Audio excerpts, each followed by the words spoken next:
शौर्य चौहान धीरे धीरे अर्जुन की तरफ बढ़ रहा था। उसके चेहरे पर वही क्रूर और निर्दयी भाव थे जिनसे अर्जुन पहले से ही परिचित था। उसके हर कदम में घातक इरादा झलक रहा था। माहौल बहुत दबाव भरा लग रहा था। अर्जुन ने गहरी सांस ली और अपने हाथों में मौजूद ब्लड रेड लोट्स तलवार को मजबूती से पकड़ लिया। हाँ, तुम अब भी संघर्ष करना चाहते हो? शौर्य चौहान ने अपनी तलवार निकाल बड़ी और उसकी नोक सीधा अर्जुन की आंखों की ओर कर दी। अर्जुन, मैं इस मौके का बहुत समय से इंतजार कर रहा था। आखिरकार वह दिन आ ही गया। मैं तुम्हारी मार्शल आर्ट्स की ताकत खत्म कर दूंगा और तुम्हें कैद कर लूंगा। मैं दुनिया की सबसे बेरहम तकनीकों से तुम्हें यातनाएं दूंगा। ओह! अर्जुन की एक भान हल्की सी उठी। वह बहुत तेजी से चीज़ों को महसूस कर सकता था।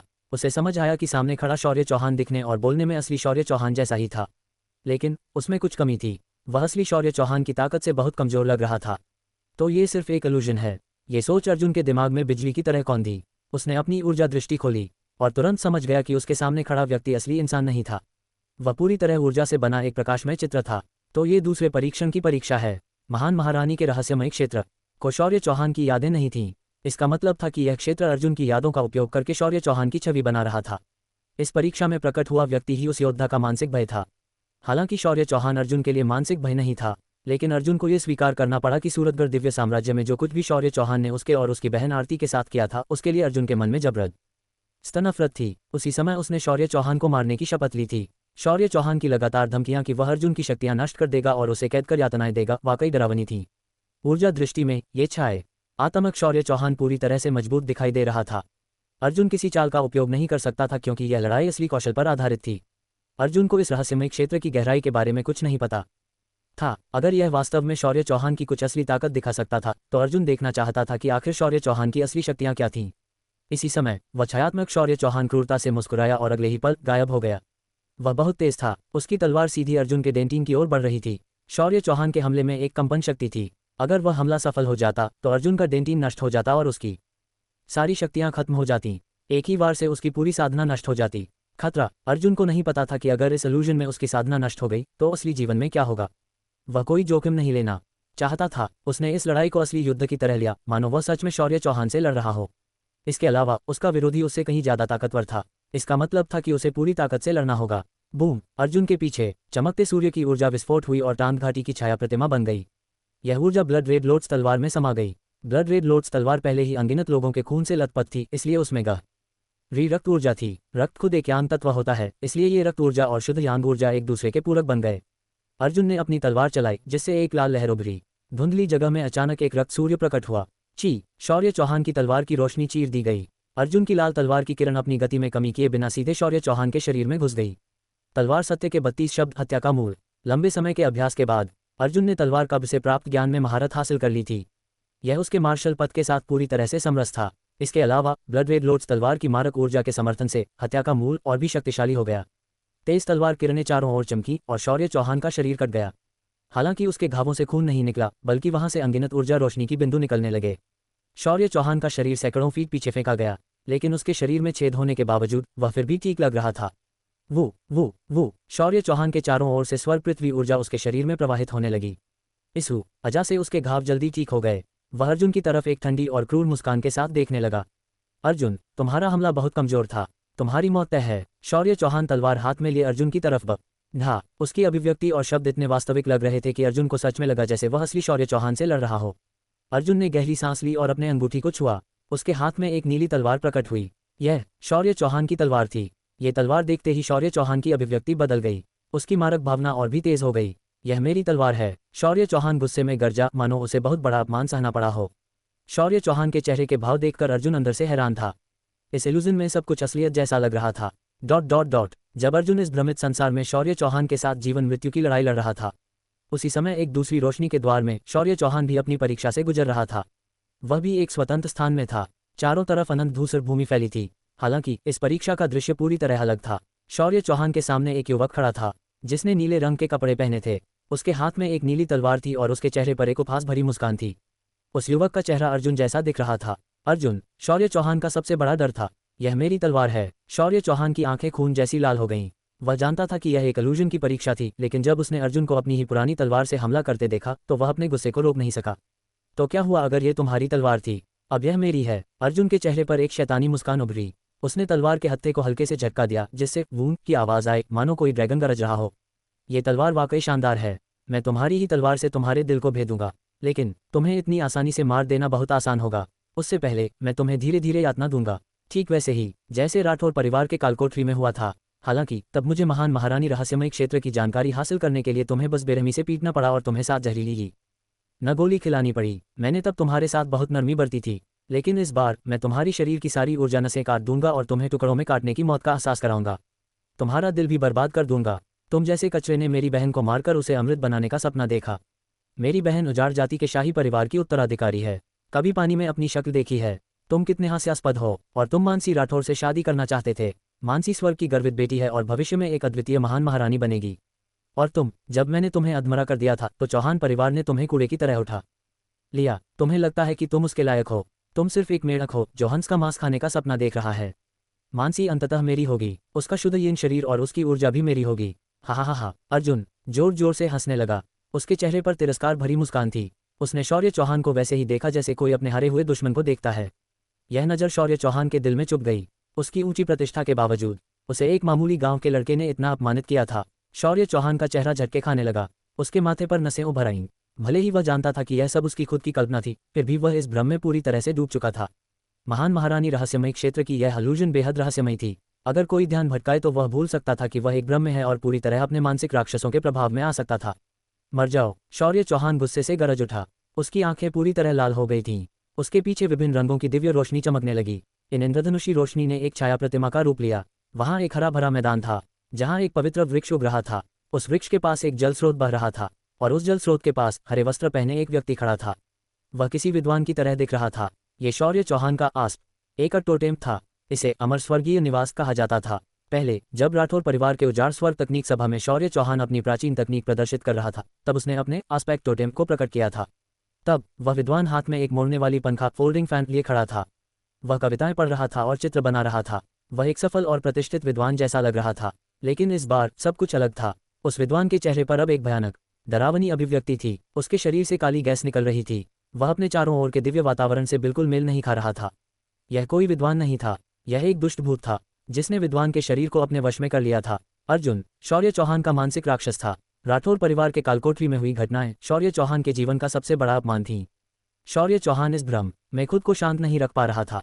वह धीरे धीरे अपना दिमागी संतुलन खो रहा था और इसका असर उसके आस्पेक्ट टोटेम पर भी पड़ा। महान महारानी रहस्यमय क्षेत्र की दूसरी परीक्षा सिर्फ ताकत की ही नहीं बल्कि मानसिक राक्षसों की भी परीक्षा थी। एक योद्धा का युद्ध जीवन हजारों साल या यहाँ तक कि लाखों साल तक चल सकता था।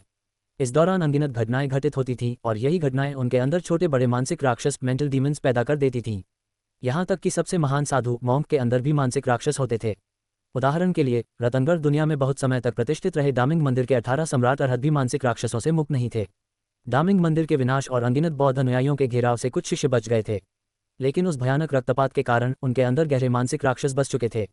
एक योद्धा की शक्ति जितनी अधिक होती, उसके मानसिक राक्षस उतने ही प्रबल होते।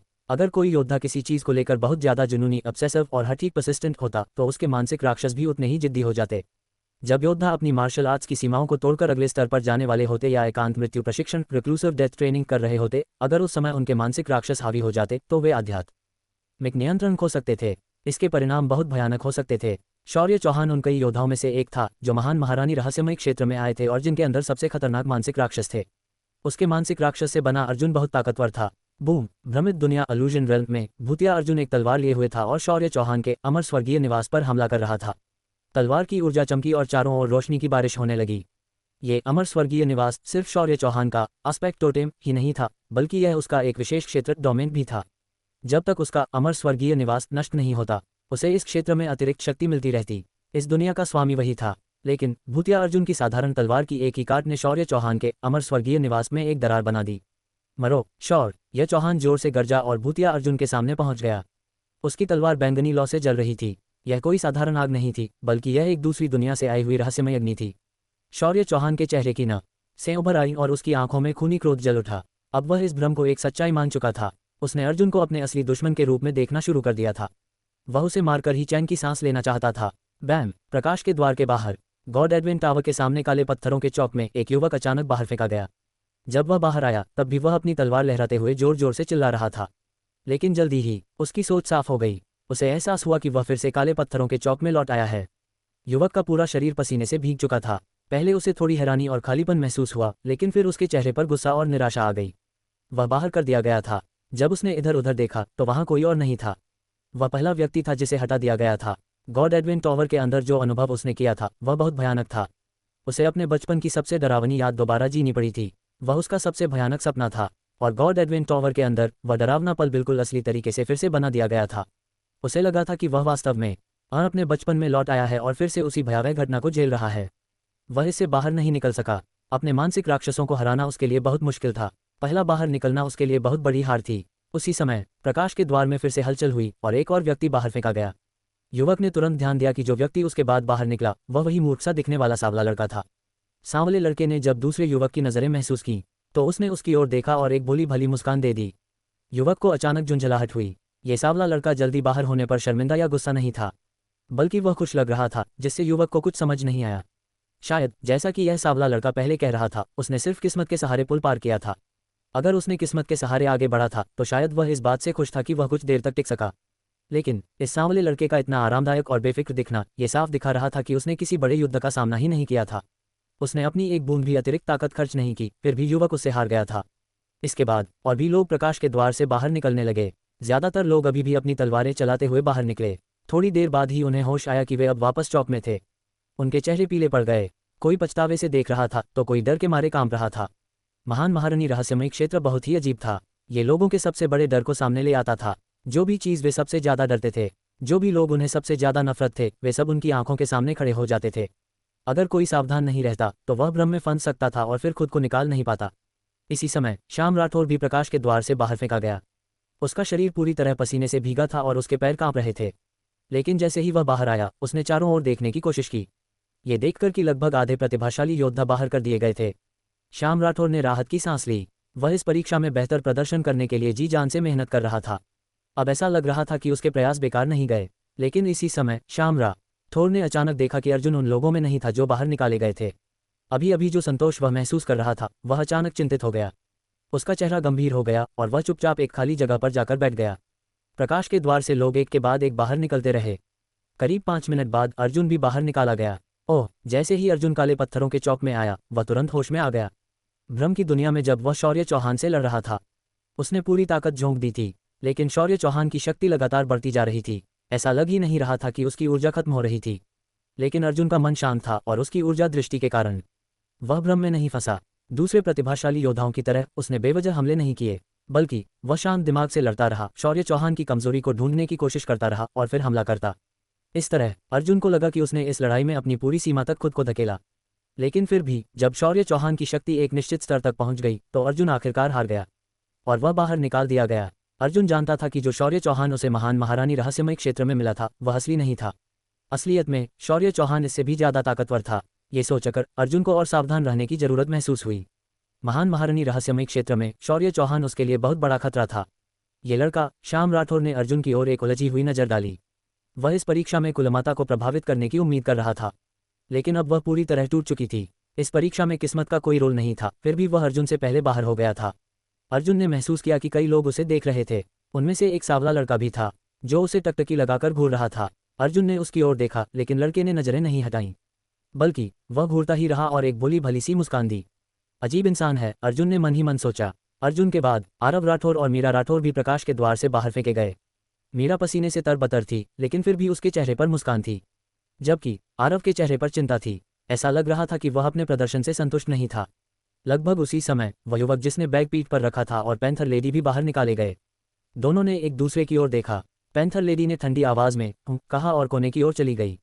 जाने से पहले उसने अपने होंठों को जीभ से चाटा। अब प्रकाश के द्वार में केवल कुछ ही लोग बचे थे। उनमें संकेत बैनर्जी, मानसी राठौर और शौर्य चौहान ही शामिल थे। देखते हैं कि आखिरी तक कौन टिकता है। बिल्कुल, ये तो निश्चित रूप से हमारे युवा स्वामी शौर्य चौहान ही होंगे, चौहान परिवार के एक युवक ने गर्व से कहा। शौर्य परिवार के शिष्य शौर्य चौहान पर पूरी तरह से भरोसा कर रहे थे। जब उन्होंने देखा कि 90% से अधिक लोग बाहर कर दिए गए हैं और फिर भी शौर्य चौहान बाहर नहीं आया तो उनका आत्मविश्वास और भी बढ़ गया। इसी समय प्रकाश के द्वार में फिर हलचल हुई। एक और व्यक्ति बाहर निकाला गया और जमीन पर गिरकर कई बार लुढ़क गया। उसने अपनी तलवार का सहारा लेकर खुद को संभाला। उसका चेहरा गंभीर था और उसकी आंखों में गहरी क्रोध भरी चमक थी, मानो वह फिर से हमला करने वाला हो। वह व्यक्ति था संकेत बैनर्जी। ओह, यह उद्धरण चिन्ह। संकेत को पहले तो एहसास ही नहीं हुआ कि वह प्रकाश के द्वार से बाहर आ चुका है। लेकिन जब उसने चारों ओर लोगों की नजरें खुद पर महसूस की और खासतौर पर जब ली अग्नि संप्रदाय के युवा योद्धा उसके पास आकर उसे बधाई देने लगे, तब जाकर उसे एहसास हुआ, हाँ, जूनियर भाई संकेत सच में बहुत शक्तिशाली हैं। तुम इतने समय तक अंदर टिके रहे, ये सच में कमाल की बात है। आखिरकार तुम हमारे लिए अग्नि संप्रदाय के 3 वर्षीय नंबर 1 योद्धा हो। ली अग्नि संप्रदाय के लोगों की बधाइयां सुनकर संकेत को पहले थोड़ा अजीब लगा, लेकिन फिर उसने अपनी नज़रें चारों ओर दौड़ाईं और देखा कि उससे पहले ज़्यादातर लोग बाहर हो चुके थे। तो मैं वास्तव में काफ़ी देर तक अंदर टिका रहा। हालांकि संकेत ने चेहरे पर कोई भाव नहीं आने दिए, लेकिन मन ही मन वह अपने प्रदर्शन से बेहद खुश था। उसे लगा कि उसने इस परीक्षा में शानदार प्रदर्शन किया और ऐसा ही होना चाहिए था। संकेत को हमेशा अपनी प्रतिभा पर पूरा भरोसा था, लेकिन जब से वह महान महारानी रहस्यमय क्षेत्र में आया था, उसे लगातार असफलताओं का सामना करना पड़ा था। कई बार तो उसे अपने ही कौशल पर शक होने लगा था कि क्या वह सच में शीर्ष प्रतिभाओं में से एक है या नहीं। लेकिन इस परीक्षा के नतीजों ने आखिरकार उसे आत्मविश्वास वापस दिला दिया। अंकित ने चारों ओर देखा और भीड़ में अर्जुन को पहचाना। अर्जुन को देखते ही संकेत ने राहत की सांस ली। वह खुद को रोक नहीं पाया और उसके होठों पर एक व्यंग्यपूर्ण, संतोषजनक मुस्कान आ गई। पहली परीक्षा में मैं बस बदकिस्मत था। दूसरी परीक्षा में, जहां असली ताकत की परीक्षा हुई, अर्जुन जैसे व्यक्ति की कमजोरी खुलकर सामने आ गई और मेरे मुकाबले वह कहीं नहीं ठहरता। इसी बीच प्रकाश के द्वार से कुछ और लोग बाहर निकाले गए। अर्जुन ने उनमें से एक परिचित व्यक्ति को देखा, नमन चौहान। ये पतला युवक अर्जुन को पहले से याद था। उसकी आंखों में हमेशा क्रूरता और निर्दयता झलकती थी। जो लोग अभी तक अंदर टिके रहे थे, उनके बाहर आते ही उनके संप्रदाय के शिष्य आगे बढ़कर उन्हें बधाई देने लगे। अब तक महान महारानी रहस्यमय क्षेत्र की दूसरी परीक्षा में 30 मिनट बीत चुके थे। सबसे पहला व्यक्ति जिसे बाहर निकाला गया था, वह अंदर सिर्फ 15 मिनट ही टिक पाया था। इसका मतलब ये था कि जो लोग अभी तक अंदर थे, वे पहले बाहर निकाले गए व्यक्ति से 3 गुना ज्यादा समय तक टिके रहे थे।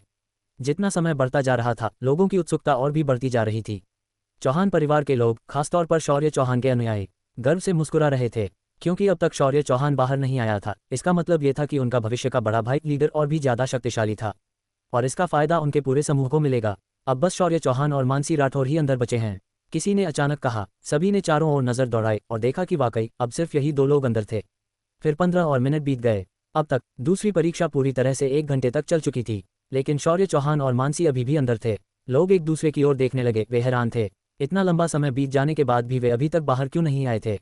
वे मानसिक राक्षसों की परीक्षा से गुजर चुके थे। जैसे जैसे समय बीतता गया, मानसिक राक्षस और भी शक्तिशाली होते गए थे।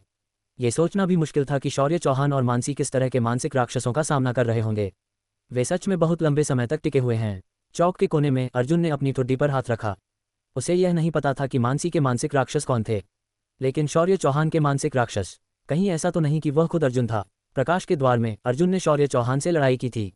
हो सकता है कि शौर्य चौहान भी उसी तरह अर्जुन से ही लड़ रहा हो। इस विचार ने अर्जुन को एक अजीब सा एहसास दिया, और तभी प्रकाश का द्वार फिर से चमका। शौर्य चौहान अंत में बाहर निकाले जाने वाला पहला व्यक्ति बना। बड़े भाई शौर्य चौहान के अनुयायी तुरंत उनकी ओर दौड़े। 1 घंटे तक टिके रहना वाकई में अद्भुत था। कौन जानता था कि उन्हें कितने बड़े इनाम मिलने वाले हैं। लेकिन जब उन्होंने शौर्य चौहान की हालत देखी तो वे हैरान रह गए। उन्होंने देखा कि शौर्य चौहान जोर से जमीन पर गिर पड़ा। उसका चेहरा पूरी तरह काला पड़ चुका था, शरीर अकड़ गया था। उसके बाल बिखरे हुए थे और उस पर बर्फ की एक पतली परत जमी हुई थी। उसकी नाक और कान से खून बह रहा था। ये देखकर सबके रोंगटे खड़े हो गए। किसी का और समझ नहीं आया कि प्रकाश के द्वार के अंदर शौर्य चौहान के साथ क्या हुआ था। उनके अनुयायी एक पल के लिए भौचक्के रह गए। शौर्य चौहान जमीन पर लुढ़क गया और उल्टी करने लगा, लेकिन काफी देर तक कोशिश करने के बावजूद कुछ भी बाहर नहीं आया। उसके अनुयायी हक्के बक्के खड़े रहे, कोई कुछ बोल नहीं पाया। शौर्य चौहान की वापसी बिल्कुल भी वैसी नहीं थी जैसी उन्होंने सोची थी। वह तो संकेत बैनर्जी से भी बुरी हालत में था। यहाँ तक कि अर्जुन भी जब बाहर आया था तो उसकी हालत इतनी बुरी नहीं थी। बड़े भाई शौर्य, आप ठीक तो हैं? एक शिष्य ने जल्दी से अपनी अंगूठी से एक औषधि निकाली और शौर्य चौहान को देने की कोशिश की। ये वही चौहान परिवार का युवक था जो पहली परीक्षा के दौरान अर्जुन को मारने की योजना बना रहा था। वह हमेशा शौर्य चौहान की सेवा में लगा रहता था, लेकिन जैसे ही उसने शौर्य चौहान को औषधि देने की कोशिश की, शौर्य चौहान की आंखें गुस्से से लाल हो गईं। 7 जहरीले दिव्य यिन की गोली। दूसरी परीक्षा में अर्जुन ने आखिरकार शौर्य चौहान को पकड़ लिया और उसे 10 से ज्यादा 7 जहरीली दिव्य यिन गोलियां खिला दी। वह भयानक अनुभव शौर्य चौहान के दिमाग पर इस तरह छा गया कि वह अब भी मानसिक राक्षसों के प्रभाव में था। उसका मन अब भी पूरी तरह साफ नहीं था। वह लगभग मानसिक संतुलन खोने की कगार पर था। फिर से मुझे गोली खिलाना चाहते हो? अचानक शौर्य चौहान ने जोर से दहाड़ मारी और अपने सामने खड़े चौहान परिवार के युवक के पेट में मुक्का मार दिया। वह युवक एक पतंग की तरह हवा में उड़ गया और खून उगलते हुए दूर जा गिरा। लेकिन जैसे ही शौर्य चौहान ने हमला किया, एक तेज प्रकाश की किरण अचानक महान महारानी रहस्यमय क्षेत्र से आई और पूरी तरह शौर्य चौहान के शरीर को ढंक लिया। ये रहस्यमय क्षेत्र के नियमों का प्रभाव था। कोई किसी पर हमला नहीं कर सकता था, वरना उसे दंडित किया जाता। शौर्य चौहान का पूरा शरीर जकड़ लिया गया। ओह! प्रकाश की किरण शौर्य चौहान के शरीर को कसने लगी। वह भारी सांस लेते हुए जमीन पर गिर पड़ा। आस खड़े लोग हक्का बक्का रह गए। उन्हें यकीन ही नहीं हो रहा था कि क्या हुआ। वे धीरे धीरे पीछे हटने लगे ताकि शौर्य चौहान को अकेले अपने दंड को झेलने दिया जाए। कुछ देर बाद शौर्य चौहान को आखिरकार होश आया। अब उसे असली दुनिया और भ्रम की दुनिया में फर्क समझ आया। उसका बुनियादी स्तर बहुत मजबूत था, लेकिन दूसरी परीक्षा में उसके मानसिक राक्षसों ने उस पर इतना जोर डाला कि उसकी आत्मा को गहरी चोट लगी। अब जब वह भ्रम की दुनिया से बाहर आ चुका था तो उसने खुद को संभाल लिया। ये सिर्फ एक परीक्षा थी। शौर्य चौहान ने गहरी सांस ली। उसका माथा और पीठ ठंडे पसीने से भीग चुके थे। भ्रम की दुनिया में उसने जो कुछ भी सहा था वह सब असली जैसा ही लगा था। उसका बार बार भयंकर तरीके से अत्याचार किया गया। उसकी सबसे बड़ी डरावनी चीजें उसके साथ होती रहीं। जब उसके अनुयायियों ने देखा कि शौर्य चौहान अब सामान्य लग रहा था तो वे धीरे धीरे उसके पास आए। बड़े भाई शौर्य, आप ठीक तो हैं? बड़े भाई शौर्य, आप सबसे लंबे समय तक टिके। ये वाकई अद्भुत है। लंबा समय? हाँ, बहुत लंबा समय। अंत में अर्जुन ने उसे जंजीरों से जकड़ दिया था। इसके बाद उस पर लंबी यातना शुरू हुई। 7 जहरीली दिव्य यिंग गोलियां खिलाने के बाद उसका डेंटिन नष्ट कर दिया गया। फिर उसकी सभी मेरिडियंस तोड़ दी गईं। उसके शरीर को काट दिया गया। आखिरकार उसके घावों पर दिल चीरने वाले कीड़ों के अंडे छिड़क दिए गए, जिससे वह धीरे धीरे असहनीय दर्द में मरता रहा। आखिर में अर्जुन ने उसे नपुंसक कर दिया। यातनाओं के बाद उसने बहुत दर्दनाक मौत पाई, और जब उसकी मौत हुई तब जाकर उसे भ्रम की दुनिया से बाहर निकाला गया। और यही उसकी दूसरी परीक्षा का अंत था। शौर्य चौहान के लिए मानसिक राक्षसों की दुनिया में जो कुछ हुआ वह पूरी तरह असली जैसा ही था। अगर उसकी संवेदनशीलता थोड़ी भी कमजोर होती तो वह पूरी तरह मानसिक संतुलन खो चुका होता। शौर्य चौहान बाहर आ चुका था। हालांकि उसकी स्थिति सभी प्रतिभागियों में सबसे खराब लग रही थी, लेकिन उसने इतनी देर तक टिके रहने के कारण उसके परिणाम बुरे नहीं होने चाहिए। कई लोगों के मन में ऐसे विचार थे, लेकिन अब तक महान महारानी रहस्यमय क्षेत्र ने मूल्यांकन के परिणाम नहीं दिए थे। और 15 मिनट बाद शौर्य चौहान को रहस्यमय क्षेत्र द्वारा दी गई सजा धीरे धीरे समाप्त हो गई। इसी समय वह चौहान परिवार का युवक, जिसे शौर्य चौहान के घूंसे से खून की उल्टी हो गई थी, तेजी से उसकी ओर भागा। उसने शौर्य चौहान की मदद की और उसे ठीक करने लगा, लेकिन इस बार उसने कोई दवा देने की हिम्मत नहीं की, कहीं शौर्य चौहान उसे फिर से 7 जहरीली यिंग गोली ना समझ ले। ये दृश्य देखकर अर्जुन ने हल्की सांस ली। ये चमचा सच में अच्छी सेवा कर रहा था। लेकिन अर्जुन ने अपना सिर घुमाया और विशाल क्रिस्टल स्तंभ की ओर देखा। मानसी अब तक बाहर क्यों नहीं आई? अब 1 घंटे से ज्यादा हो चुका था। उसने दूसरे परीक्षण में सबसे कम समय लेने वाले व्यक्ति से 5 गुना अधिक समय बिता लिया था। कई लोग आपस में फुसफुसाकर चर्चा करने लगे। कुछ को संदेह था कि मानसी के साथ अंदर कोई दुर्घटना हो गई थी। ... इस समय प्रकाश के द्वार के अंदर वहां एक हरा भरा जंगल था। मानसी घास पर लेटी हुई थी। उसकी सफेद पोशाक घास पर इस तरह फैली हुई थी जैसे कोई सफेद गुलाब खिला हो। दूसरों के विपरीत जब मानसी ने प्रकाश के द्वार में प्रवेश किया तो उसे कोई दुश्मन नहीं मिला। ऐसा लग रहा था जैसे वह एक लंबे सपने में खो गई हो। सपने में वह अपने बचपन के दिनों में लौट गई थी। उसे अपने चचेरे भाइयों की उपेक्षा और मजाक सहना पड़ा और उसके चाचा चाची भी उससे बेरुखी से पेश आते थे। फिर भी उसने अपने विश्वास को नहीं छोड़ा। उसने कसम खाई कि वह किसी न किसी तरह से अपनी टूटी हुई मेरिडियंस को जोड़ने का तरीका खोजेगी। वह बिना रुके साधना करती रही और लगातार खुद को मजबूत बनाती रही। उसने कोई भी मौका हाथ से जाने नहीं दिया। वह महान महारानी रहस्यमय क्षेत्र की खोज में निकली। वहां उसने कई कठिन परीक्षाएं पार की, और जब वह महान महारानी की स्वीकृति पाने के करीब थी तभी वह अंतिम परीक्षा में असफल हो गई। उसके लिए अब टूटी हुई मेरिडियंस को जोड़ने का सुनहरा अवसर बस उसकी पहुंच से थोड़ा ही दूर रह गया। इसके बाद उसने बार बार प्रयास किया, लेकिन हर बार असफल रही। समय बीतता गया और 500 साल गुजर गए। अब वह अपने जीवन के अंतिम पड़ाव पर थी। 500 साल एक पल की तरह निकल गए। उसकी अनुपम सुंदरता और असाधारण प्रतिभा अब मुरझाने वाली थी। जन्म से ही टूटी हुई मेरिडियंस के कारण उसके शरीर में यीन ऊर्जा प्रवेश कर गई थी, जिससे उसका जीवन एक टिमटिमाते दिए की तरह डगमगाने लगा।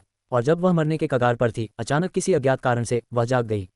तभी उसे एहसास हुआ कि जो कुछ भी अभी हुआ था वह बस एक सपना था। वह अभी भी 18 जोड़ वर्ष की थी। जो कुछ उसने अभी अनुभव किया था वह बिल्कुल वास्तविक लग रहा था, जैसे कि यह उसका भविष्य था, लेकिन ये केवल एक सपना था।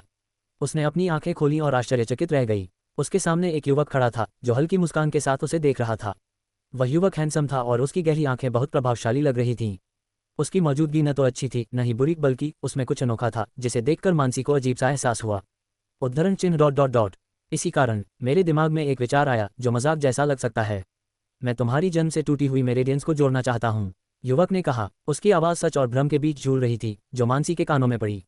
अर्जुन, ये तुम हो... उद्धरण चिन्ह। मानसी के होंठ हल्के से हिले। ये नाम उसकी यादों में बहुत गहराई तक छिपा हुआ था, इतना गहरा कि वह इसे लगभग भूल ही चुकी थी। उसने जोर देकर याद करने की कोशिश की, और तब उसे क्लाउड वाइल्डनेस में बिताया गया समय याद आया। उजाड़ मानव घाटी के गहरे हिस्से में उजली चांदनी के नीचे एक युवा, जो साधारण कपड़ों में था, गंभीरता से उसकी ओर देख रहा था।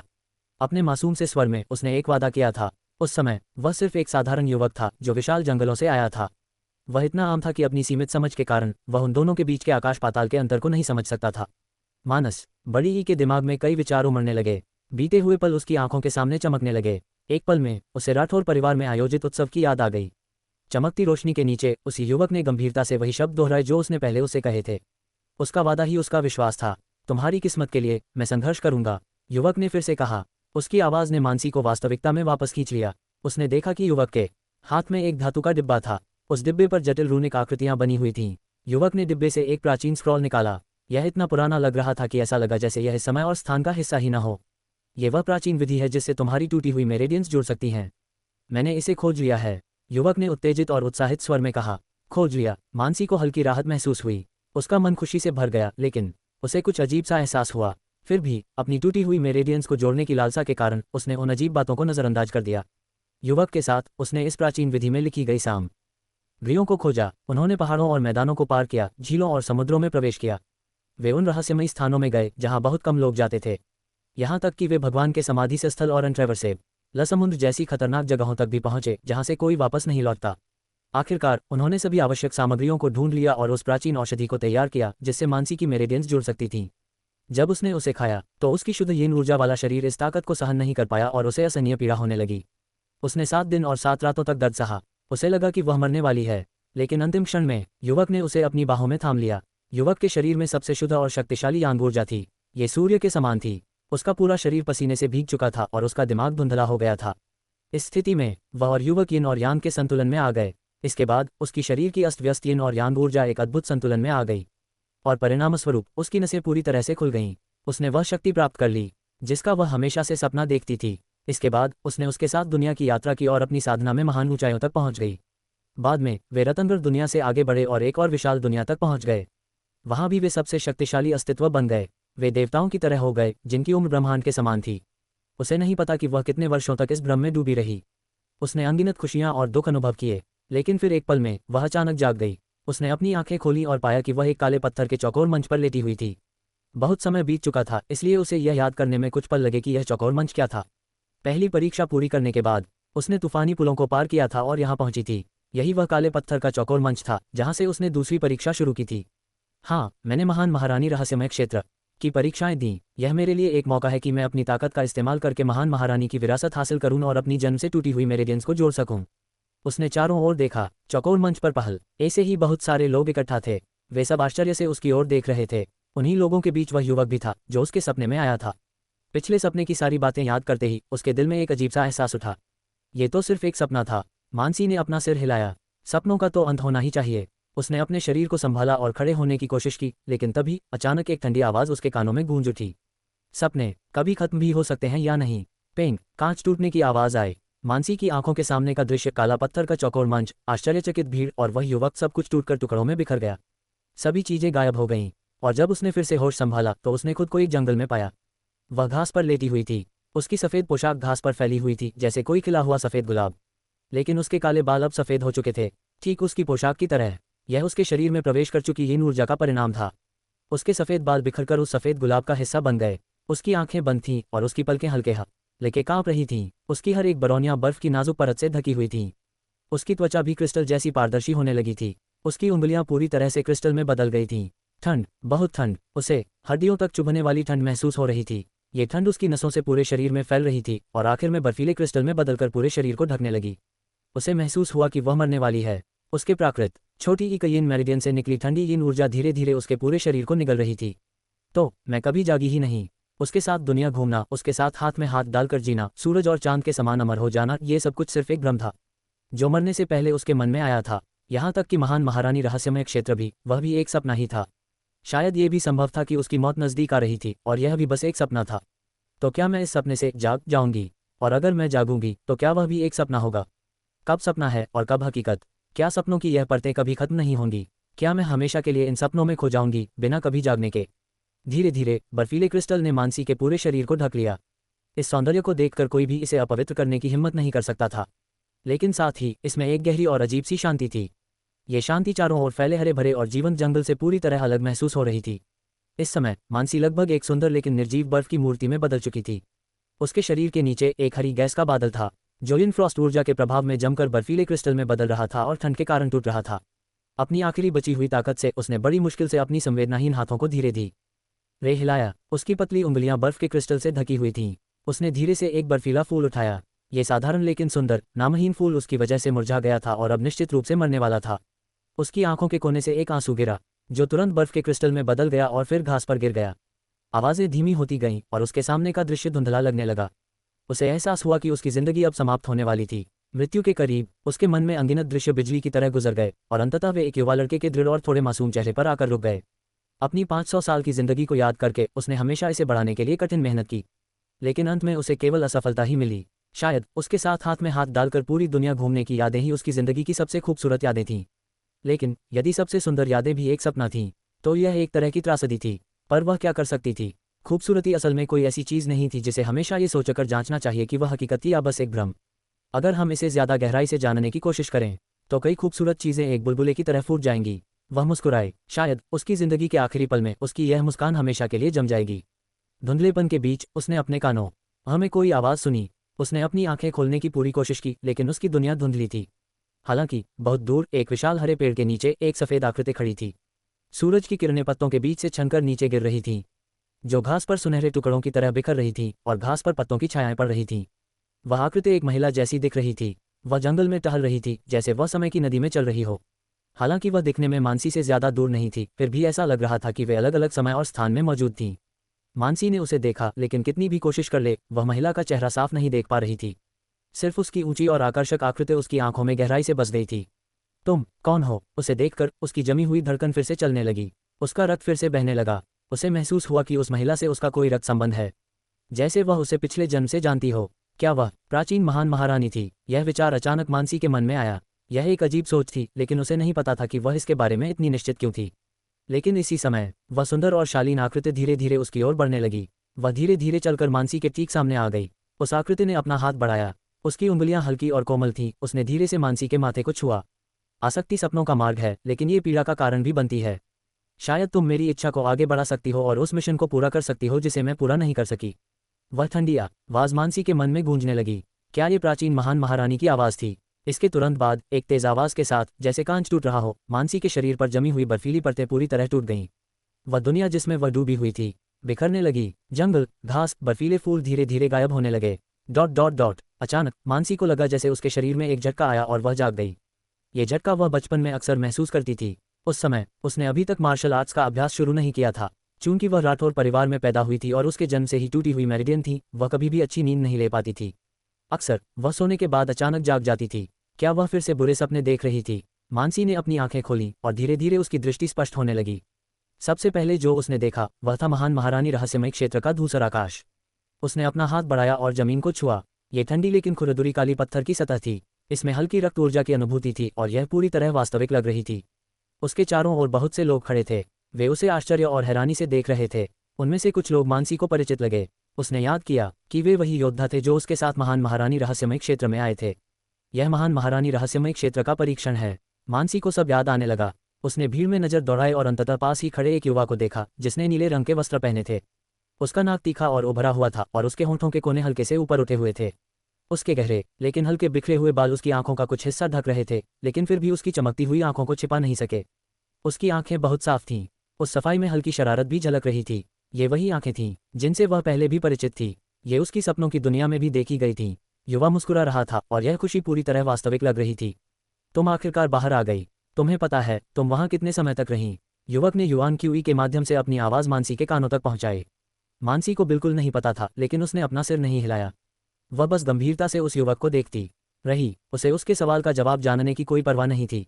उसके लिए सबसे महत्वपूर्ण बात यह थी कि यह दुनिया वास्तविक है या नहीं, क्योंकि हर बार जब वह जागती थी तो दुनिया बहुत वास्तविक लगती थी, लेकिन अंत में यह सब एक सपना ही निकलता था। इस बार डॉट डॉट ये फिर से सपना तो नहीं है ना?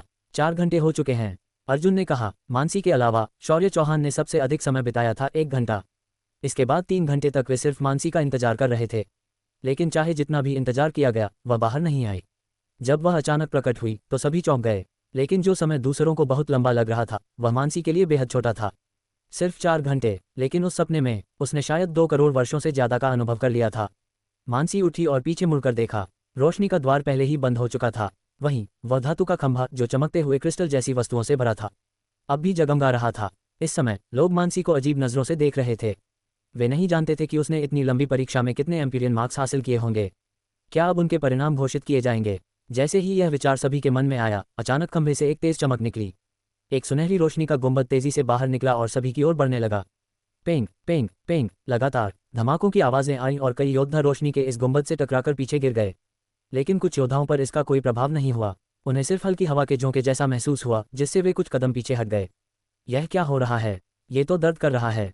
कुछ योद्धा जो काले पत्थरों के इस मैदान में खड़े थे, रोशनी के प्रभाव से हवा में उछल गए और जमीन से टकराए। उन्हें ऐसा लगा जैसे किसी शक्तिशाली जंगली जानवर ने उन्हें मारा हो। जब वे उठे तो उन्होंने देखा कि यह रोशनी का गुंबद धीरे धीरे फैल रहा था और बाकी योद्धाओं को एक विशाल कटोरे की तरह घेर रहा था। कुछ योद्धा बाहर छूट चुके थे। ये देख वे स्तब्ध रह गए। अब उन्हें एहसास हुआ कि वे अयोग्य घोषित हो चुके थे। सिर्फ वही लोग इस रोशनी के गुंबद के अंदर थे जिन्होंने परीक्षा पास कर ली थी। चारों ओर नजर दौड़ाने पर उन्हें समझ आया कि ज्यादातर बाहर निकाले गए लोग वही थे जिन्हें सबसे पहले रोशनी के द्वार से बाहर फेंका गया था। इसका मतलब यह था कि जो लोग ज्यादा समय तक अंदर रहे, उनके पास परीक्षा पास करने का अधिक मौका था। लेकिन ये पूरी तरह सही नहीं था, क्योंकि इस गुंबद के अंदर एक दुबला पतला काला सा दिखने वाला युवक भी था। वह ज्यादा लंबा नहीं था और देखने में एक साधारण इंसान जैसा लग रहा था। वह काले रंग का लड़का, क्या वह भी पास हो गया? कई लोगों को यह अजीब लगा। ये काला सा दिखने वाला युवक रोशनी के द्वार से बाहर निकलने वाला दूसरा व्यक्ति था, लेकिन फिर भी उसने परीक्षा पास कर ली। आखिर क्यों? बहुत से लोग इससे असंतुष्ट थे। उस सांवले युवक ने महसूस किया कि लोग उससे नाखुश हैं। उसने पीछे मुड़कर एक भोली सी मुस्कान दी। उसकी मुस्कान ने बाहर खड़े हुए योद्धाओं को और भी गुस्से से भर दिया। क्या यह मजाक है? यह मूर्ख सा दिखने वाला लड़का हमसे ज्यादा ताकतवर कैसे हो सकता है? लोग इसे स्वीकार नहीं कर पा रहे थे। जो लोग बाहर रह गए थे उनमें श्याम राठौर भी था। अलग किए जाने के बाद वह निराश होकर काले पत्थरों के मैदान में बैठ गया। वह उन लोगों को देख रहा था जो रोशनी के गुंबद के अंदर खड़े थे। उसे उस काले लड़के से कोई खास फर्क नहीं पड़ता था, लेकिन उसका ध्यान एक और युवक पर था, अर्जुन। वह पास हो गया। श्याम को नहीं पता था कि इस समय उसे कैसा महसूस हो रहा था।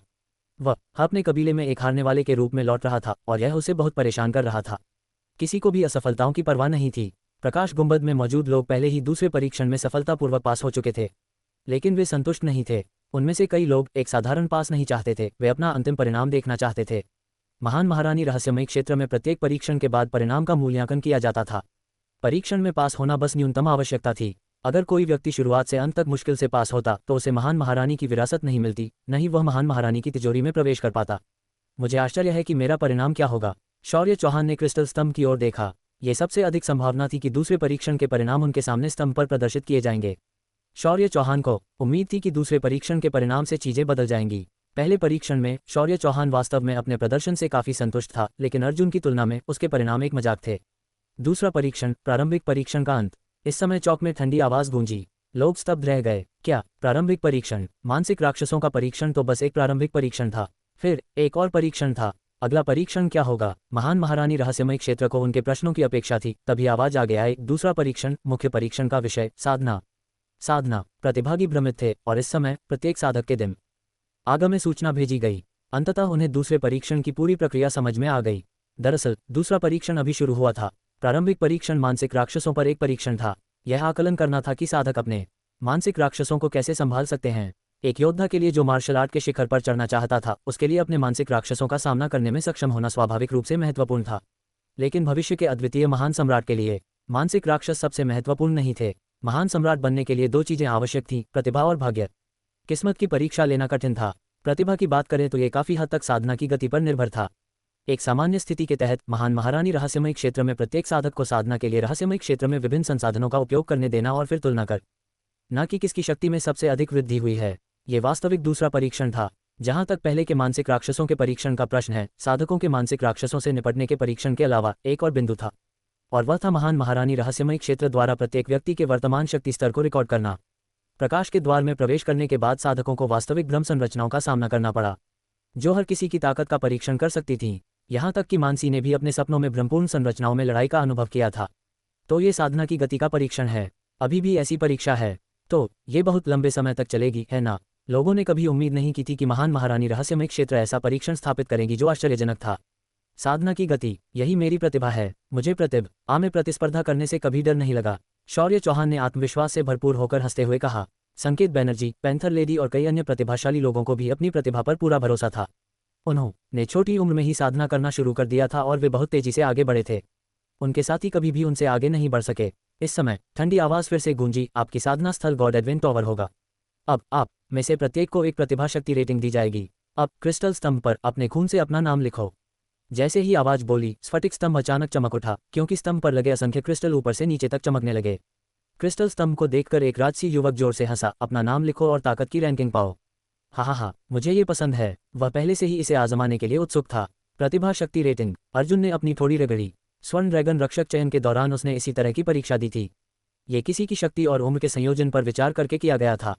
समान शक्ति के साथ युवा व्यक्ति की रेटिंग अधिक होगी। बेशक इस बार मानक स्वर्ण ड्रैगन रक्षक चयन से पूरी तरह से अलग थे। महान महारानी के मानक स्वाभाविक रूप से बहुत ऊंचे थे, और इस समय क्रिस्टल स्तंभ की जगमगाती रोशनी धीरे धीरे मंद हो गई। किरणों ने अंततः क्रिस्टल स्तंभ पर खूनी आकृतियां बना दी। ये शब्द जटिल लेकिन अपरिष्कृत तरीके से लिखे गए थे। ये रत्नगर दुनिया का सबसे प्राचीन फॉन्ट था। हालांकि वहां मौजूद युवा अभिजात वर्ग प्राचीन पुस्तकों को पढ़ना जानते थे, इसलिए वे इसे पहचान सकते थे। शब्द नीचे से ऊपर की ओर गए। वे थे नाइट, ग्रैंड मास्टर, आत्मा, ऋषि, शूरा, पवित्र देवता। कुल 6 शब्द थे। लोग स्पष्ट रूप से समझ सकते थे कि ये प्राचीन महान महारानी द्वारा इस्तेमाल की जाने वाली प्रतिभा रेटिंग के शीर्षक थे। स्पष्टतः जितनी ऊंची उपाधियां उतनी ही ऊंची प्रतिभा। लोग शूरा और पवित्र देवता जैसी शीर्ष उपाधियों को उग्र निगाहों से देख रहे थे। प्राचीन महान महारानी के शीर्षकों में सम्राट नहीं था, इसलिए कोई नहीं जानता था कि मानक क्या था। भले ही कोई सम्राट शीर्षक था, महान महारानी द्वारा इस्तेमाल किया जाने वाला मराठ शायद महान सम्राट के वर्तमान मानक से अलग था, इसलिए संदर्भ के रूप में इसका कोई मूल्य नहीं था। अपनी ताकत जानने के लिए व्यक्ति को अपना नाम लिखना पड़ता था। मुझे आश्चर्य है कि मेरी रेटिंग क्या होगी। शौर्य चौहान ने सबसे ऊपर की उपाधियों को देखा और उसकी आंखों में महत्वाकांक्षा और इच्छा झलक रही थी। बेशक वह शूरा प्राप्त करना चाहता था पवित्र देवता के लिए, वह भी जानता था कि इसे प्राप्त करना बहुत मुश्किल था। प्राचीन महान महारानी किस तरह की शख्सियत थी। उनके द्वारा लगाए गए मानक बेहद मायावी थे। शायद सिर्फ एक ऋषि प्राप्त करना बहुत प्रभावशाली होगा। और इस समय एक व्यक्ति उत्सुकता से क्रिस्टल स्तंभ की ओर दौड़ा। ये व्यक्ति वही राजसी युवक था जो अभी अभी जोर से हंसा था। सब लोग, मैं सोलंकी परिवार से पहले जाऊंगा। हा, राजसी युवक ने अपने आसपास के लोगों को देखकर अपने हाथों को कप में भर लिया और जोर से हंसने लगा, क्योंकि उसने अपनी हथेली पर खंजर से वार किया था। फिर उसने अपना हाथ हिलाया और वह अपने खून के साथ किसी भी तरह से कंजूस नहीं था, क्योंकि उसने अपनी खूनी हथेली से क्रिस्टल स्तंभ पर अपना नाम लिखा था। हर शब्द भिक्षापात्र के आकार का था। यह बहुत ही राजसी ढंग से लिखा गया था। यदि यह प्राचीन काल से चला आ रहा स्फटिक स्तंभ न होता और साधारण धातु से बना होता, तो संभवतः वह धातु उस ताकत से भेद दी जाती जिससे वह अपने शब्द लिख रहा था। जब उसने अपना नाम लिखा तो क्रिस्टल का खंभा चमक उठा। प्रकाश की धारा युवक के नाम के पीछे इकट्ठी हो गई, मानो वह कोई शब्द बना रही हो। लेकिन रोशनी चाहे जितनी भी चमकती रहे, रोशनी का प्रवाह कोई आकार नहीं बना पाया। कुछ समय बाद रोशनी का यह प्रवाह अपनी रुकावटें खोता हुआ नजर आया और फिर बिखर गया। अंत में राजसी युवक के नाम के पीछे कुछ भी नहीं बचा। ओह वह राजसी युवक क्षण भर के लिए स्तब्ध रह गया। वह समय रहते इस बात पर प्रतिक्रिया नहीं कर पाया था कि उसकी रेटिंग कितनी ऊंची थी। लेकिन इस समय महान महारानी रहस्यवादी क्षेत्र की ठंडी आवाज गूंजी, शक्ति ग्रेड कोई नहीं। प्रतिभा रेटिंग लक्ष्य को पूरा करने में विफल। क्या? महान महारानी रहस्यमय क्षेत्र की आवाज राजसी युवक के शरीर पर बिजली की एक बोल्ट की तरह लगी। उसका शरीर अकड़ गया क्योंकि वह पूरी तरह से अवाक था। लक्ष्य को प्राप्त करने में असफल। मैं वास्तव में निशान तक पहुंचने में असफल रहा। उस युवक ने बुदबुदाया, जैसे कि वह वास्तविकता को स्वीकार नहीं कर पा रहा था। यह उसके लिए बहुत बड़ा आघात था।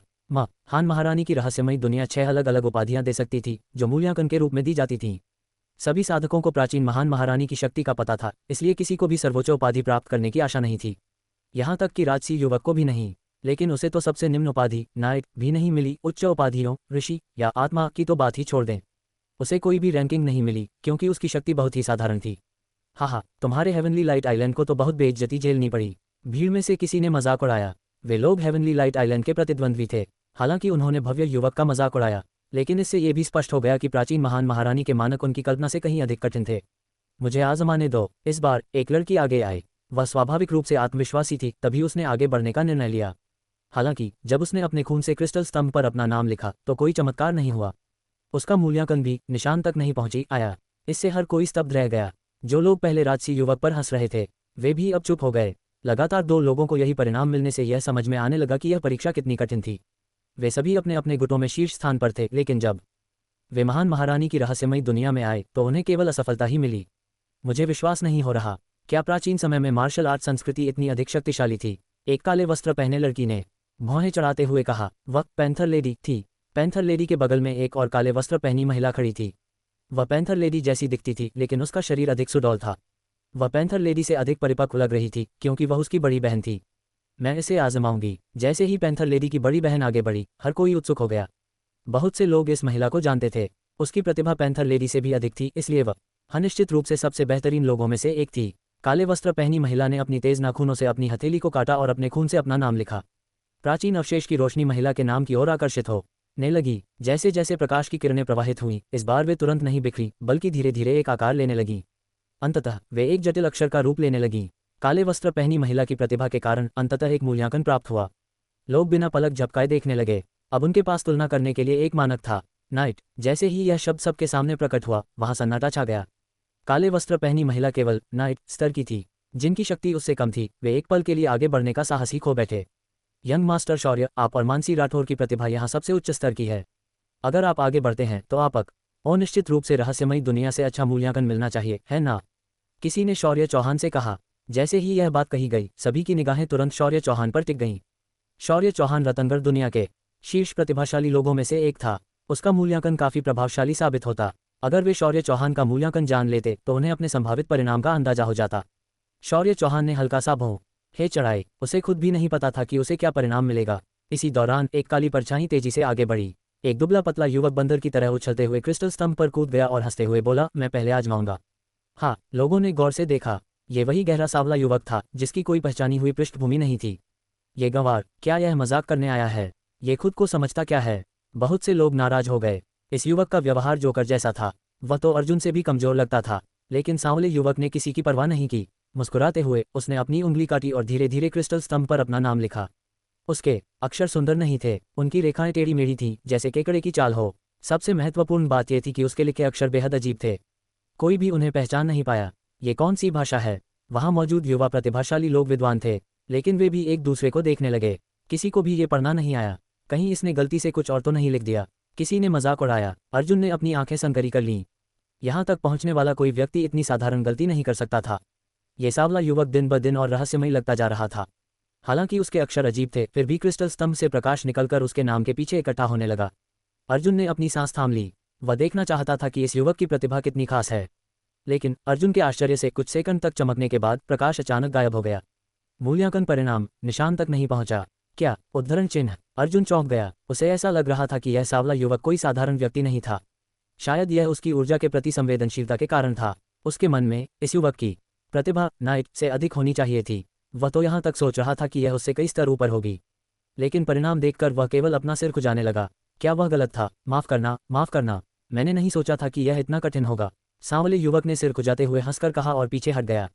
लेकिन वह जरा भी दुखी नहीं था, बल्कि खुले मन से बोला, मैं तो इसे यूं ही मान लेता हूं कि मैंने ईंट फेंकी है ताकि उसे कीमती जड़ाएं निकल आएं। हाँ, यह मूर्ख, इसकी बुद्धि को गधे ने लात मारी होगी। कुछ लोग ये देखकर खुद को रोक नहीं पाए। ये बस ध्यान आकर्षित करने के लिए नाटक कर रहा है। ऐसे लोग कहीं भी मिल जाते हैं। इस पर ध्यान देने की जरूरत नहीं। हम इस अभियान में इस सांवले लड़के के साथ भाग ले रहे हैं और यहाँ तक पहुँच गए हैं।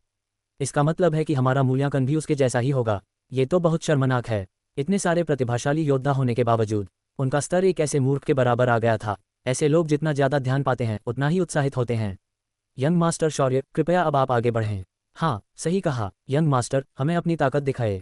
उद्धरण चिन्ह। वही चौहान परिवार का युवक जो पहले अर्जुन को मारना चाहता था उत्साह से बोला। लेकिन उसी क्षण शौर्य चौहान ने उसे एक गंभीर और ठंडी नजरों से घूरा। सच तो ये था कि छोटी शौर्य चौहान को इस मूल्यांकन को लेकर ज्यादा आत्मविश्वास नहीं था।